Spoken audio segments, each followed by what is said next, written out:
સજીવનો પાયાનો એકમ કોષ એની ચર્ચા કરીએ છીએ, બરાબર. અને એની અંદર આપણે વાત કરીએ છીએ કે જુદી જુદી અંગિકાઓ અને એના ભાગો, કોષના કયા કયા ભાગો છે એનો અભ્યાસ આપણે કરીએ છીએ, બરાબર. તો આપણે છેલ્લે ગયા વિડીયો લેક્ચરની અંદર કોષ કેન્દ્ર વિશેની માહિતી ભણ્યા. કોષ કેન્દ્ર કઈ રીતે પ્રયોગશાળામાં જોવું, આપણી લેબોરેટરીમાં કઈ રીતે એને અવલોકન કરવું એ પણ ભણ્યા. અને એ પણ ભણ્યા કે કોષ કેન્દ્રની રચના કેવી હોય, એનું ઇન્ટરનલ સ્ટ્રક્ચર કેવું છે અને એનું વર્ક શું છે, એનું ફંક્શન શું છે, આપણા કોષમાં એનું કાર્ય શું છે એ આપણે ભણ્યા. ફરી એકવાર તમને રિપીટ કરી દઉં કે કોષ કેન્દ્રના કાર્યમાં આપણે એવું કીધું હતું કે ભાઈ તે કોષનો મેઇન ભાગ છે, અગત્યનો ભાગ છે. સમગ્ર કોષમાં જેટલી પણ પ્રક્રિયાઓ થાય, જેટલી પણ ક્રિયાઓ થાય એ બધાનું નિયંત્રણ, ક્રિયાઓનું નિયંત્રણ કોણ કરે છે? તો કે કોષ કેન્દ્ર, બરાબર. તો કોષ કેન્દ્ર બહુ જ અગત્યનું છે. મેં કીધું એમ કે કોષ કેન્દ્રની અંદર રહેલ રંગસૂત્રીય દ્રવ્ય અને એમાં રહેલ જે જનીનો છે, ડીએનએ છે, એ આનુવંશિક માહિતી આપણા પિતૃઓમાંથી આપણી અંદર માહિતી પૂરી પાડે છે, દરેક લક્ષણો માટેની. એનો અભ્યાસ કર્યો. પછી એવું કીધું હતું કે પ્રોટીન સંશ્લેષણ થવા માટેની માહિતી પણ ક્યાં છે? તો કે ડીએનએની અંદર, બરાબર. આ બધા એના કાર્યો આપણે જોયા, કોના? કોષ કેન્દ્રના. હવે મેં તમને છેલ્લે પણ એક આ વાત કહીને જ આપણો વિડીયો લેક્ચર પૂરો કર્યો હતો કે શું દરેક સજીવોના કોષ અને એની અંદર આવું વ્યવસ્થિત કોષ કેન્દ્ર, પટલવાળું કોષ કેન્દ્ર બધાની અંદર છે? તો કે ના. આવો પ્રશ્ન આપણને થાય, પણ એનો જવાબ છે ના. તો કે દરેક સજીવની અંદર આવું વિકસિત કોષ કેન્દ્ર નથી. તો કે તો કોની અંદર વિકસિત કોષ કેન્દ્ર નથી? અને નથી તો કેવું છે તેની અંદર? એવો આપણને પ્રશ્ન થાય. તો આપણે એ જ આજે અભ્યાસ કરવાનો છે. એટલે હું સમગ્ર સજીવ, આ પૃથ્વી ઉપરના તમામ જીવો, એને હું બે ગ્રુપની અંદર, બે જૂથની અંદર વિભાજિત કરીશ અને પછી બંનેની આપણે માહિતી લઈએ. એટલે હું હેડિંગ જ એવું અહીંયા લખીશ, તમે જોજો. કોષ કેન્દ્ર ને આધારે સજીવોના પ્રકારો સમજાવો. કોષ કેન્દ્રને આધારે સજીવોના પ્રકાર સમજાવો. બે પ્રકાર પડે સમગ્ર સજીવો આ પૃથ્વી ઉપરના. કોષ કેન્દ્રને આધારે બે પ્રકાર પડે. પહેલો પ્રકાર આદિ કોષ કેન્દ્રીય કોષ,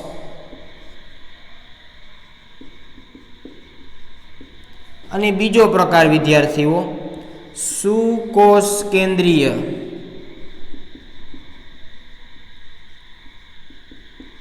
કોષ.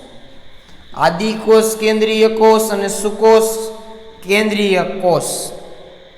સુકોષ એટલે શું એટલે કેવું? તો કે સુવિકસિત જેની અંદર કોષ કેન્દ્ર છે એવો કોષ. અને આદિ શબ્દ આપણને ખબર છે, આપણે તમે સમાજની અંદર ભણતા હોય, આદિ માનવ એવો શબ્દ સાંભળ્યો હોય. એટલે કે સૌ પ્રથમ પહેલાના, કે જે અત્યારના માનવ કરતાં થોડાક અલ્પ વિકસિત હતા. આટલા અત્યારના માનવ જે વિકસિત છે આટલા વિકસિત નહોતા. તો અહીંયા આપણે આદિ શબ્દ એવો વાપરીએ છીએ. તો અહીંયા આદિ શબ્દ વાપરેલો છે, એટલે કે પહેલાના કોષ. એની કેવા હતા? તો કે અલ્પ વિકસિત હતા. એની અંદર કોષ કેન્દ્ર કેવું હતું? તો કે અલ્પ વિકસિત હતું, આદિ હતું. એટલે એને કહેવાય આદિ કોષ કેન્દ્રીય કોષ. અને હજુ એક ત્રીજો પ્રકાર એ પડે, એ આપણે અત્યારે લખશું નહીં અહીંયા. અકોષ કેન્દ્રીય. અકોષ કેન્દ્રીય એટલે કે જેની અંદર કોષ કેન્દ્ર છે જ નહીં એવા સજીવ. તો કે આવા સજીવો હોય કે જેના કોષમાં કોષ કેન્દ્ર હોય જ નહીં? તો કે હા, છે વાયરસ. અત્યારે આ મહામારી ચાલુ છે, આપણને ખબર છે, કોરોના વાયરસ શબ્દ આપણે સાંભળ્યો છે, જેને આધારે COVID-19 બીમારીનું આપણે નામ આપ્યું છે. તો કોરોના છે એ શું છે? તો કે વાયરસ છે એક જાતનો, સૂક્ષ્મ જીવોની અંદર એનો સમાવેશ થાય. તો આવો જે માઇક્રો ઓર્ગેનિઝમ છે, બહુ જ સૂક્ષ્મ સજીવ છે કે જે આપણને દેખાતો નથી નરી આંખે. તો આ વાયરસ જેટલા પણ છે, એકલા કોરોના વાયરસની વાત હું નથી કરતો, તમામ પ્રકારના વાયરસ હોય, પછી ફ્લૂ માટેનો વાયરસ હોય કે પછી કોઈ બીજા રોગ માટેના વાયરસ હોય, તમામ વાયરસ એની અંદર કોષ કેન્દ્રનો અભાવ હોય, એટલે એને કહેવાય અકોષ કેન્દ્રી. પણ અત્યારે એની વાત આપણે ઊંડાણપૂર્વક કોઈ નહીં કરીએ. સુકોષ કેન્દ્રી, કે જેનું કોષ કેન્દ્ર કેવું છે? સુવિકસિત છે, કે જેના કોષ કેન્દ્રની ફરતે બેવડું પટલ, એટલે કે કોષ કેન્દ્ર પટલ, છેલ્લા વિડીયો લેક્ચરની અંદર કોષ કેન્દ્ર પટલ હતું, કોષ કેન્દ્રની ફરતે. તો એ કોષ કેન્દ્ર પટલ આની અંદર છે, સુવિકસિત છે એટલા માટે. જ્યારે આદિકોષ કેન્દ્રીય કોષમાં આવું કોઈ પણ પ્રકારનું કોષ કેન્દ્ર પટલ નથી. કોષ કેન્દ્ર છે પણ પટલ નથી, એટલે એને કીધું આદિકોષ કેન્દ્રીય કોષ. બરાબર. તો અત્યાર સુધી આપણે કોષ રસ પટલ ભણ્યા અને બીજી કોઈ પણ ક્રિયાઓ ભણ્યા. તો હવે તમે સમજી શકો કોને રિલેટેડ આપણે ભણ્યા, અથવા તો કયા કોષની એ બધી ક્રિયા ભણ્યા? સુકોષ કેન્દ્રીય કોષની, જે આપણે આખી સરસ બધી ક્રિયાઓ, પ્રસરણ ભણ્યા, આશ્રુતિ ભણ્યા, એ આદિકોષ કેન્દ્રીયમાં પણ થાય. પણ આપણે કોને અનુલક્ષીને ભણ્યા? તો કે આપણે, તમે યાદ કરો, આપણે મોટે ભાગે કયા કોષ લેતા હતા? ડુંગળીનો કોષ અથવા તો વનસ્પતિના પર્ણોના કોષ. તો આ બધા જ કેવા છે? તો કે એની અંદર તો કોષ કેન્દ્ર સુવિકસિત છે. એટલે આપણે આની જ વાત કરી, સુકોષ કેન્દ્રીય કોષની. આની વાત નથી કરી. આપણે એ પણ કહી દીધું ભાઈ વાયરસ છે તો એ અકોષ કેન્દ્રીય કોષમાં આવે. આપણે બધા વનસ્પતિ પ્રાણીઓ એ બધા શેમાં આવે? તો કે સુકોષ કેન્દ્રીય કોષમાં આવે. તો આદિકોષ કેન્દ્રીય કોષ છે એ શેમાં જોવા મળે? આપણને એવો પ્રશ્ન થાય. તો જો અહીંયા હું લખું છું કે કોની અંદર આ જોવા મળે? બેક્ટેરિયા અને સાયનોબેક્ટેરિયા. આવું અલગ અલગ બે બેક્ટેરિયા છે. તો અલગ અલગ એટલા માટે લખ્યું કે આ જુદા પ્રકારના છે. સાયનો શબ્દ છે, આનું બીજું નામ હું લખું છું, જો અહીંયા નીચે, નીલ હરિત લીલ. આ નીલ હરિત લીલ કહેવાય. એનો મતલબ કે લીલ શબ્દ એવો છે, નીલ હરિત શબ્દ એવો છે, એટલે કે આનો મતલબ એવો થયો કે આની અંદર રંજક દ્રવ્ય, હરિત દ્રવ્ય હોવું જોઈએ, કે જેના વડે પ્રકાશ સંશ્લેષણ કરી અને પોતાનો ખોરાક પોતે જ બનાવતા હોય, પોતાની જાતે બનાવતા હોય, એટલે સાયનો બેક્ટેરિયા. અને બીજા પણ બધા જ બેક્ટેરિયા. આની અંદર કોષ કેન્દ્ર કેવું છે? આદિ પ્રકારનું, આદિ કોષ કેન્દ્રી કોષ છે એની અંદર. આ બધા છે તો એક જ કોષીય. હો, આપણે શરૂઆતમાં જે ભાગ પાડ્યા હતા ને, એક કોષીય, બહુકોષીય, એટલે આનું શરીર તો એક જ કોષનું બનેલું છે. અને એમાંય પાછું તો કે કોષ કેન્દ્ર છે અલ્પ વિકસિત છે. એટલે બેક્ટેરિયા અને સાયનો બેક્ટેરિયા માટે યાદ રાખજો, એક જ કોષીય છે અને આદિ કોષ કેન્દ્રીય કોષ છે. એટલે એક હું તમને હિન્ટ આપું, એ યાદ જ રાખવાનું કે કોઈ પણ જગ્યાએ એવો તમને કોઈ કહે કે ભાઈ આદિ કોષ કેન્દ્રીય કોષવાળો સજીવ છે, આ આદિ કોષ કેન્દ્રીય કોષ, એટલે સમજી લેવાનું કે એક કોષીય જ હોય. ક્યારેય બહુકોષીય સજીવોમાં તમને આ ન જોવા મળે. આદિ કોષ કેન્દ્રીય કોષ ક્યાં હોય? તો કે એક કોષીયમાં. એમાંય પણ કોણ? તો કે બેક્ટેરિયા. આટલી એક પ્રાથમિક માહિતી આપણને મગજમાં આવી જાય. હવે આપણે સમજીએ કે આ કેવું હોય. જે સુકોષ કેન્દ્રીય કોષ કેન્દ્ર છે એ તો આપણે છેલ્લા વિડીયો લેક્ચરમાં સમજ્યા, અને ગાલના કોષો લઈ અને પ્રયોગશાળામાં એનું અવલોકન કઈ રીતે થાય એ પણ સમજ્યા. હવે જોવાનું છે આ કે ભાઈ આદિકોષ કેન્દ્રીય કોષ છે તો એનું કોષ કેન્દ્ર કેવું હોય, કેવું દેખાય. એટલે હું અત્યારે આખો એક બેક્ટેરિયા જ દોરું છું તમારી સામે, એવું સમજજો. બરાબર. જો અહીંયા એક ડ્રો કરું છું, આવી આકૃતિ ટેક્સ્ટ બુકમાં નથી મે બી, પણ આપણને આઈડિયા હોવો જોઈએ કે આદિકોષ કેન્દ્રીય કોષ છે તો એ કેવો હોય.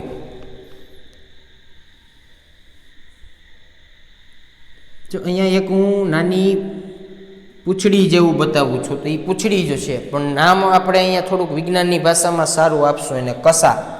કસા કહેવાય આને. ચાબુક જેવી હોય તો એના જેવી છે એવું કહું છું, એવું નથી કહેતો ચાબુક જેવડી હોય. ચાબુક હોય ને મારવાનું, તમે પિક્ચરમાં હવે તો જોયું હોય, ઓમ આપણને વ્યવહારુ જીવનમાં ન જોવા મળે, પણ એના જેવી હોય, પટ્ટી જેવી. એના જેવડી નથી, કારણ કે કોષ જ નાનો છે, નરી આંખે દેખાતો નથી, એટલે કસા એની બહુ જ નાની હોવાની, એટલે આ કસા છે. બરાબર. આ બહારની તરફ શું હશે તો કે અહીંયા બહારની તરફ કોષ દિવાલ જેવી રચના છે. જે વનસ્પતિમાં અને ફૂગમાં કોષ દિવાલ હોય એવી ના હોય, પણ એનાથી અલગ રચના ધરાવતી પણ કોષ દિવાલ છે બહારની તરફ. અંદરની તરફ અહીંયા કોષરસ પટલ જેવું તમને જોવા મળે. બરાબર. તો કોષરસ પટલ છે, પણ મેં કીધું એમ કે જેમ સુકોષ કેન્દ્રીય કોષમાં હોય એવું ન હોય, પ્રાથમિક કક્ષાનું છે. બરાબર. આ આખો જે બેક્ટેરિયા છે અને એક જ કોષનો છે, એટલે એવું બોલી શકાય કે જે આખો કોષ છે એની ફરતે તમને આવા આંગળી જેવા પ્રવર્ધો જોવા મળે ચોક્કસ અંતરે, ઘણા બધા, અસંખ્ય આવા આંગળી જેવા પ્રવર્ધો આપણને જોવા મળે. આનું નામ છે, જો હું બધામાં નથી દોરતો પણ ફરતે આવેલા છે, એને કહેવાય પક્ષમો. બરાબર. અને એમાંય બે છે, એ બે નામ હું અહીંયા લખું છું, પીલી અને ફિબ્રી. જો પક્ષમો કીધા બધાને એક સાથે, પણ એમાં પાછા એ નામ આપ્યા પીલી અને ફિબ્રી. તો પક્ષમોના પ્રકાર હશે, પણ આટલું ડિટેલમાં આપણે નહીં જઈએ. અત્યારે ખાલી નામ યાદ રાખવાના કે પીલી અને ફિબ્રી આવેલી છે, એટલે કે પક્ષમો આવેલા છે, આંગળી જેવા પ્રવર્ધો આવેલા છે, સૂક્ષ્મ રોમ આવેલા છે. રોમ એટલે નાના રૂંવાટી વાળ, એવા સૂક્ષ્મ પ્રવર્ધો અહીંયા આવેલા છે ફરતે, જેને પીલી અને ફિબ્રી અથવા તો પક્ષમો આવું કહેવાય. ઓકે. તો આ વાત થઈ ફરતે છે, મેં કીધું એમ. બરાબર. પણ બધામાં ડ્રો નથી કરતા આપણે. ત્યારબાદ અંદરની તરફ કોષ કેન્દ્ર નથી, એટલે સોરી, કોષ કેન્દ્ર પટલ નથી, પણ અંદરના ભાગો તો છે જ, એટલે કે રંગસૂત્રીય દ્રવ્ય તો છે જ. રંગસૂત્રીય દ્રવ્ય પણ ન કહેવાય, કારણ કે રંગસૂત્ર નથી, ડીએનએ જ છે, ડીએનએ નો જથ્થો છે. એટલે આવું અહીંયા હું ડ્રો કરું છું, તમે જોઈ શકો.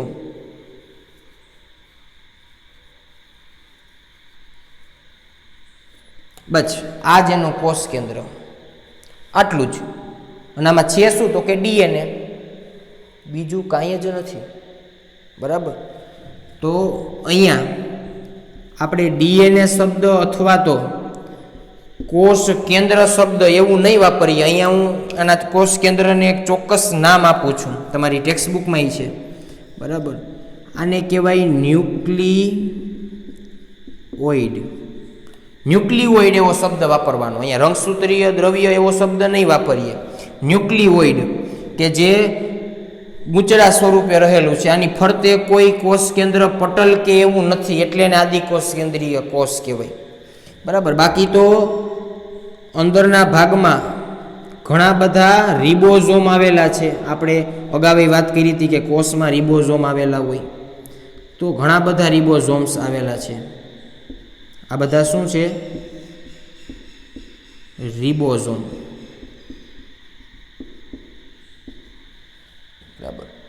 તો માત્ર ને માત્ર અંગિકાઓની અંદર આવ્યું કોણ છોકરાઓ? જુઓ, એક રિબોઝોમ્સ, બાકી બીજું કોઈ નહીં. લાઇસોઝોમ્સ હોય કે ગોલ્ગીકાઈ હોય કે હરિતકણ હોય કે કોઈ બીજી અંગિકાઓ લઈ લો, કોઈ પણ પ્રકારની રસધાની છે, એવી કોઈ અંગિકા અહીંયા આવેલી છે જ નહીં. તો બે મુદ્દા આપણી પાસે થયા. એક તો કોષ કેન્દ્રમાં ફરતે શું નથી? કોષ કેન્દ્ર પટલ નથી. અને બીજું કે અહીંયા પટલમાં બીજી કોઈ અંગિકાઓ નથી, રિબોઝોમ્સ સિવાયની એ કોઈ અંગિકા નથી. અને બાકી તો કોષ રસ ભરેલો હોય, આપણને ખબર છે, સમગ્ર કોષની અંદર. તો આ આકૃતિ થઈ ગઈ બેક્ટેરિયાની, બેક્ટેરિયાનો કોષ. અને બીજી ત્રીજી ભાષામાં કહીએ તો કોણ? આદિકોષ કેન્દ્રીય કોષ. આ એની આકૃતિ છે અને એનું કોષ કેન્દ્ર પ્રાથમિક કક્ષાનું.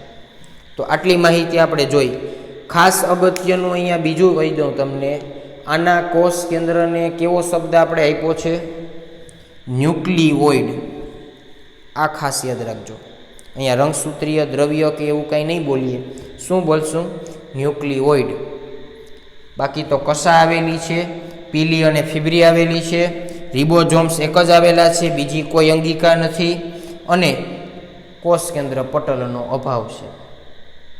તો હવે આપણને કોઈ એવું કહે કે ભાઈ તફાવત આપો તો અમને, સુકોષ કેન્દ્રીય કોષ અને આદિકોષ કેન્દ્રીય કોષ, અથવા તેને ઇંગ્લિશ શબ્દ પણ પૂછે. હું અહીંયા તમને કહેતા ભૂલી ગયો, બંનેના ઇંગ્લિશ શબ્દ તમને અહીંયા લખી દઉં. આદિકોષ કેન્દ્રીય કોષ એને કહેવાય prokaryotic cell.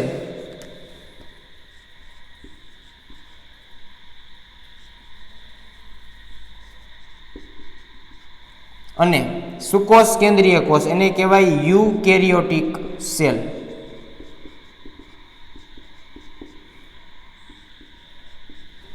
Prokaryotic cell, eukaryotic cell. યુનો મતલબ જ EU. યુ એટલે કે ડેવલપ્ડ, વિકાસ પામેલું. અને પ્રો એટલે પ્રિમિટિવ. પ્રિમિટિવ એટલે પ્રાથમિક કક્ષાનું. પ્રાથમિક કક્ષાનું. કેરિયોન એટલે કે કોષ કેન્દ્ર. અને સેલ એટલે કોષ. સેલ એટલે કે કોષ શું ધરાવે છે? તો કે કેરિયોન એટલે કે કોષ કેન્દ્ર. પણ કેવું? તો કે પ્રો એટલે કે પ્રિમિટિવ ટાઈપ, પ્રાથમિક કક્ષાનું કોષ કેન્દ્ર ધરાવે, તેને આદિકોષ કેન્દ્રીય કોષ કહેવાય. હું તમને વારંવાર કહું છું કે વિજ્ઞાનની અંદર તમે કોઈ પણ ટર્મિનોલોજી, કોઈ પણ શબ્દને વ્યવસ્થિત સમજો તો તમને ખબર પડી જાય કે આ શું કહેવા માંગે છે. એવી જ રીતે કેરિયોન એટલે કે કોષ કેન્દ્ર, સેલ એટલે કોષ.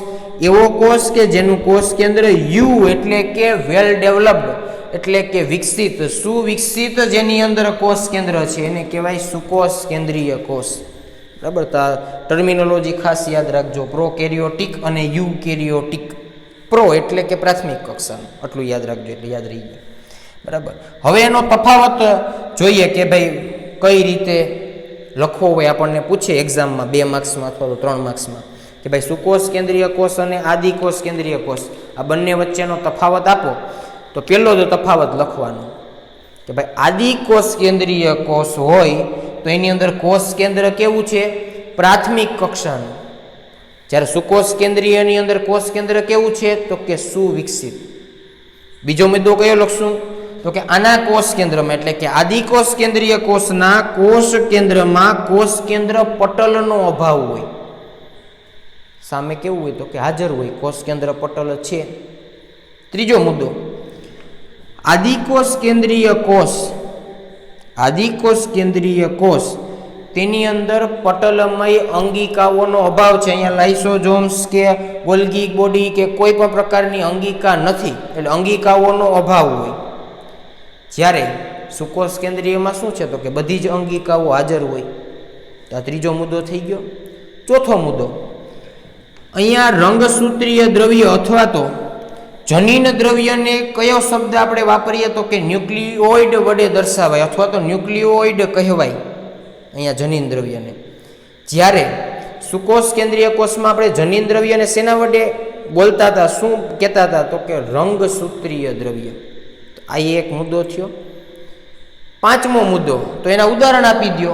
આની અંદર ઉદાહરણ કોણ? તો કે 2 જ છે, બેક્ટેરિયા અને સાયનોબેક્ટેરિયા.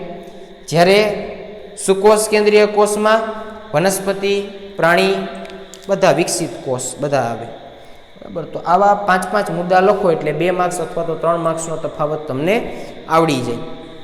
તો તફાવત પણ આપણે શીખા કઈ રીતે લખવો, અને આદિકોષ કેન્દ્રીય કોષ એની પણ માહિતી લીધી આપણે. માત્ર આટલી જ માહિતી મેં તમને કીધી એટલી જ છે જેટલી તફાવતમાં છે, પહેલાં સમજાવી આકૃતિમાંથી. આ 4-5 મુદ્દા જ છે. 2 માર્ક્સ અથવા તો 3 માર્ક્સમાં એકલો પ્રશ્ન પણ પૂછાય કે આદિકોષ કેન્દ્રીય કોષ છે તો એની માહિતી આપો આદિકોષ કેન્દ્રીય કોષની, તો પણ વ્યવસ્થિત આપણને આવડવું જોઈએ. તો ટોટલ 2 પ્રશ્ન ભણ્યા. એક તો આદિકોષ કેન્દ્રીય કોષ અને આદિકોષ કેન્દ્રીય કોષ અને સુકોષ કેન્દ્રીય કોષ બેયનો તફાવત. તો આટલું આપણને ક્લિયરલી આવડવું જોઈએ, વ્યવસ્થિત. બરાબર. તો એકવાર જોઈ લેવાનું આપણી ટેક્સ્ટ બુકમાં, જે બુક આપણી પાસે હોય અત્યારે, રેફરન્સ બુક હોય તો રેફરન્સ બુક અથવા તો ટેક્સ્ટ બુક, એમાંથી વ્યવસ્થિત એકવાર વાંચજો. અને ટેક્સ્ટ બુકમાં ખાસ જો એ કહેવાનું મારે, એમાં એક કોષ્ટક જેવું આપેલું છે અને તમારે ખાલી જગ્યા પૂરવાની છે. કોષ્ટકમાં શું છે? તફાવત જ છે આદિકોષ કેન્દ્રીય કોષ અને સુકોષ કેન્દ્રીય કોષનો. પણ તફાવતમાં કેવું રાખ્યો તો કે એક મુદ્દો ગમે ત્યાંથી કાપી નાખ્યો. આદિકોષ કેન્દ્રીય કોષમાંથી એક મુદ્દો કાપી નાખ્યો તો એની સામેની બાજુ એવું હોય કે ભાઈ સુકોષ કેન્દ્રીય કોષમાં કે ત્યાં કોષ કેન્દ્ર પટલ હાજર છે, તમારે ખાલી જગ્યામાં શું લખવાનું હોય તો કે ગેરહાજર છે.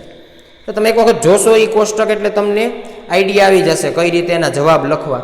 તફાવત સમજાય એના ઉપરથી તમે ચોક્કસથી જવાબ લખી શકશો. બાકી પછી કાંઈ ફર્ધર એમાં ન સમજાય અથવા તો એવું કંઈ લાગે તો નીચે ડિસ્ક્રિપ્શનમાં વોટ્સએપ નંબર છે જ. બરાબર. એટલે તમે ક્યારેય પણ એમાં વોટ્સએપ કરી અને પૂછી શકો છો. બરાબર. તો જોઈ લ્યો આટલું એકવાર. આગળનું હવે ધીમે ધીમે બધી અંગિકાઓ સમજશું. બરાબર.